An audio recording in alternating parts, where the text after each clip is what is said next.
Posted by you/upstairs writing 5155. Okay, so my husband has been dealing with some major issues.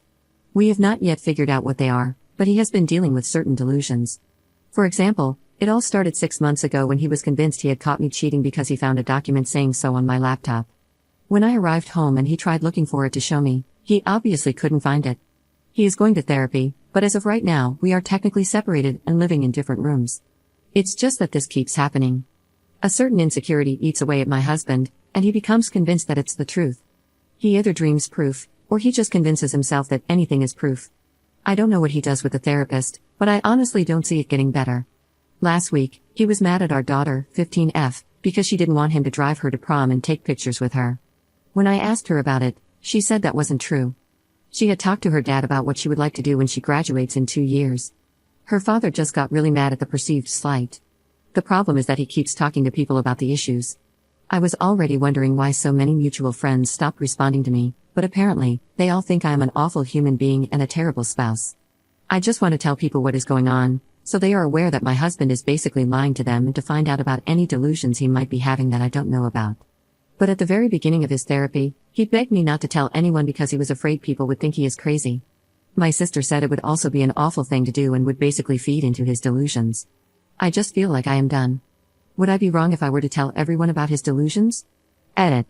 Obviously, I am not in the medical field, but I can't describe them as anything else, mainly because we have not done any of the things he has convinced himself of.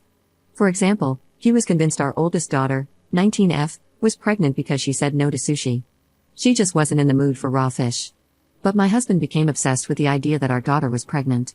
He would go on full rants, saying, "How dare she? We gave her everything," etc. We already did a brain scan/MRI, and nothing was found. Also, no, we are not in the US. First update 5 months later. I thank everyone for their supportive words, especially those who have been through something similar. Thank you so much for sharing with me, it makes me feel less alone. Also, just because I've seen that many people haven't been able to read my first post, I want to clarify that I have tried everything, from getting him to see a real psychologist to attempting to have him committed. I've tried with his doctor, my mother-in-law, and my lawyer. But he hasn't broken the law or actually assaulted me, just threatened to unalive me and our daughter for being WHREs. But to the police, that doesn't matter because we don't matter. So please, all the suggestions about getting him committed or that he might have a tumor, dementia, or schizophrenia, please stop. I have no fight left in me. I also have no legal ground over him. I can't care anymore, or I will drive myself insane. He still has a support network, so he will never be alone. But that man is dangerous to me and my daughters, and the duty of a parent is above all else. So again, please stop suggesting what he could have or what I should do regarding him, because that job is no longer mine. After I posted, things started to unravel quickly. About 5 months ago, when my husband's behavior first started escalating, I quietly consulted with a lawyer. At that time, his delusions had begun to affect our daily lives, and I knew I needed legal advice. The divorce process requires a period of legal separation before the divorce can be finalized.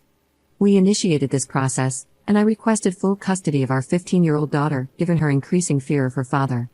The court was also concerned and ordered a psychological evaluation for my husband to assess his mental fitness for parenting. A few weeks into the legal separation, my husband's paranoia worsened. He started placing Apple AirTags in my car and in our 15-year-old daughter's backpack, tracking our every move. My daughter was the one who found the AirTag in her bag and was terrified. When I confronted him, he insisted it was for our safety, but it was clear to me that his paranoia was spiraling out of control. This incident deeply affected our daughter, who then began refusing to see her father. Around this time, my mother-in-law reached out to me.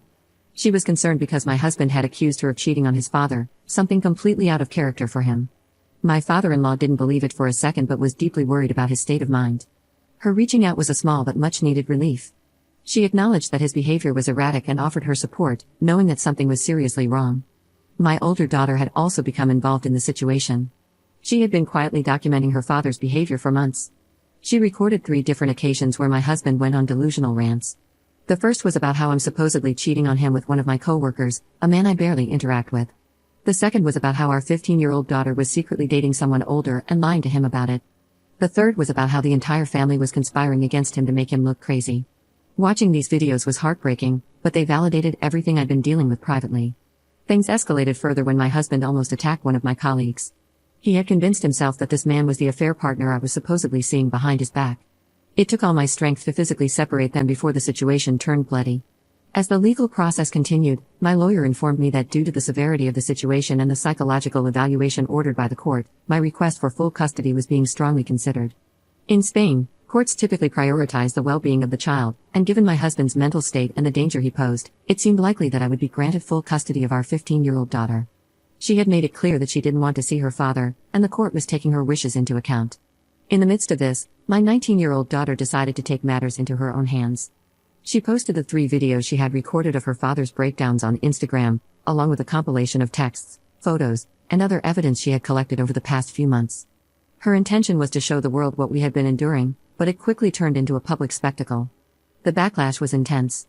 Some people were horrified and reached out with sympathy and support, while others criticized us for airing dirty laundry and accused my daughter of betraying her father. As the divorce process continued, my husband's mental health became a significant factor. The psychological evaluation ordered by the court revealed the depth of his delusions, particularly around cheating and female sexuality. It became clear that he was not fit to make decisions regarding our daughter's well-being. The evaluation supported my claim for full custody, and the court is now in the process of finalizing that decision. In the meantime, all communication between my husband and me is being handled through our lawyers, and I'm ensuring that any interaction between him and our 15-year-old daughter is supervised. Given the severity of the situation and the damage done to our lives, I'm making plans to move away with my daughter once the legal proceedings are finalized. My reputation in our current community is shattered, thanks to his delusions and the lies he has spread. Starting fresh somewhere new seems like the only way for us to heal and rebuild our lives. I never wanted it to come to this. I still care deeply for my husband, but I can't keep sacrificing our well-being for the sake of his image. The revelation that he's been lying to his therapist, or rather, his unqualified life coach, was a breaking point for me. I realized I couldn't trust him to get better on his own. Thankfully, some friends have started to see through his stories and are reaching out to support us, which gives me hope. But I know it's going to be a long, difficult road ahead. For anyone else in a similar situation, please know that you're not alone. This has been the hardest decision I've ever made, but sometimes you have to do what's best for your own mental health and safety, no matter how much it hurts. Thank you again for all the advice. I'm hopeful that this is the first step toward a better future, even if it's a painful one.